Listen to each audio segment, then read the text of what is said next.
section, we're gonna ask you some self-awareness questions. How you see yourself, the world, open up your mind. And the first question is, for you personally, what makes life worth living? Ooh, all right. So I think what makes life worth living is doing what makes you happy and surrounding yourselves with those that make you happy and who are genuine human beings who want nothing but the best for you and want to be your support. Ain't no room for fake friends, ain't no room for none of that BS. Like, surround yourself with the people that deserve to be around you and vice versa. Even if that means just one person, two people, a small group of friends, whatever works for you. And going after your dreams and doing the things that make you happy and not feeling like you always have to compromise your happiness just to survive. Because, you know, I've been there. You know, I've been homeless. I've lived in my car.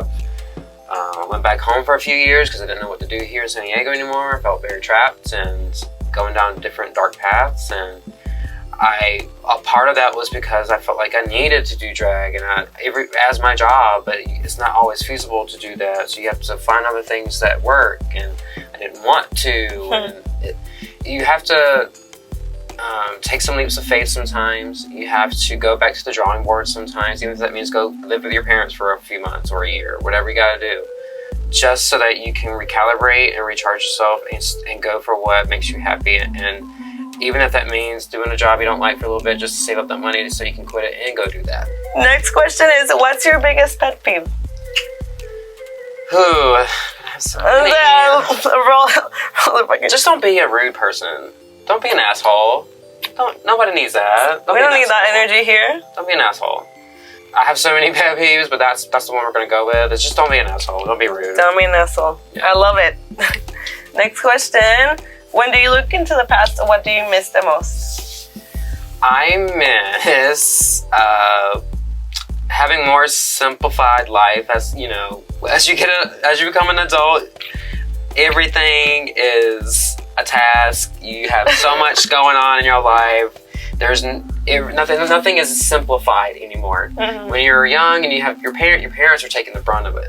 You know, when you're young, you don't know all the stuff that they keep from you and that they're bearing, because you're not an adult yet. But when you're a kid, that's that mind frame of like, this is just my life. I have my brother, my sister, my parents, and then just go to school, come home, play video games, go back to school the next day, you know, like, and there's nothing you can really do to take that back because it's a moment in time, but like, people, they don't really prepare you enough, I feel like, for growing up anymore. For adulting, yeah. Girl. What's the best decision you've ever made?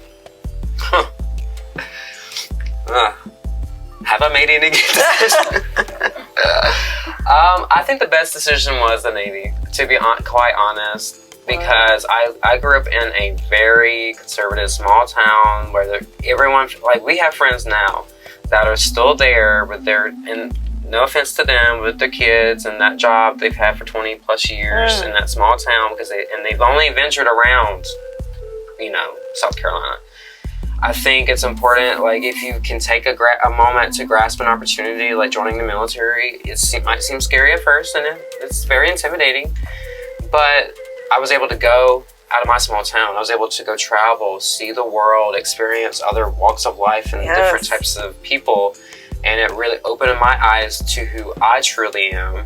And I never would have had that opportunity if I had stayed in my hometown, doing a 9-to-5 crummy job that paid minimum wage, seeing all my high school friends, like, yeah, they might be married, but if you're stuck there, single, queer person, everyone's looking at you like, oh, you're the token gay friend, let's invite him over, and maybe he'll watch the kids or something, you know, stuff like that. And I'm just like, you want. You know, and I know that I would be miserable if I never had took that opportunity. I might have made it out at Greenwood, but I never would have made it out of the South, you know.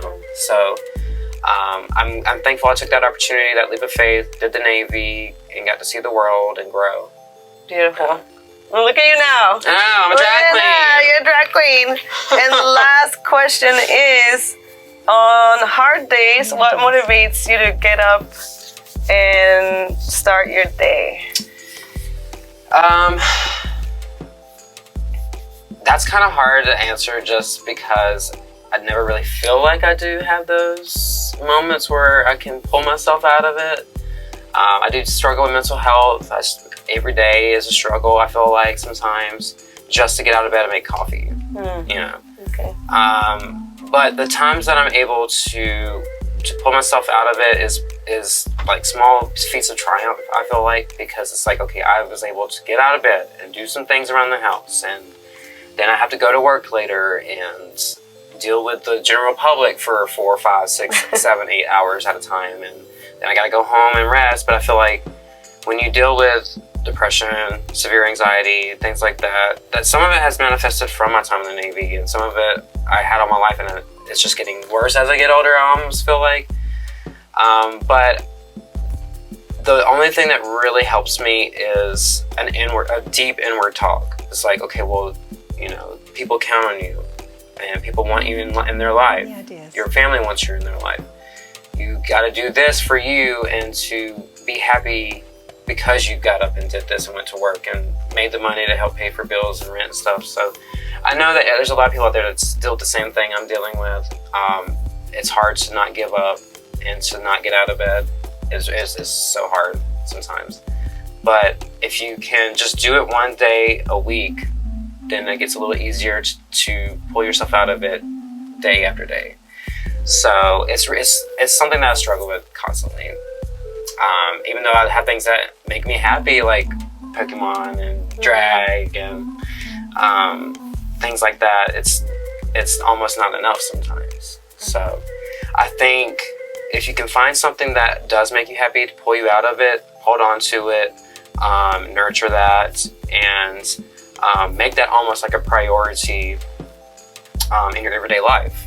You know, okay, well, if I get up and do this for myself, then I know that I can carry out the rest of my day. Yes. You know, even if it's just yoga, 5 minutes Something. of self-manifestation, 5 minutes of reflection, and kind of, you know, what's the word? Meditate. Yeah, you meditate. know? Sometimes that stuff works too, just to kind of cleanse your mind. Just like try whatever works for you, because we're all going through it one way or another. We all are still a little traumatized from, you know, being home for a year and scared to even open our windows. So, you know, I take every day one step at a time.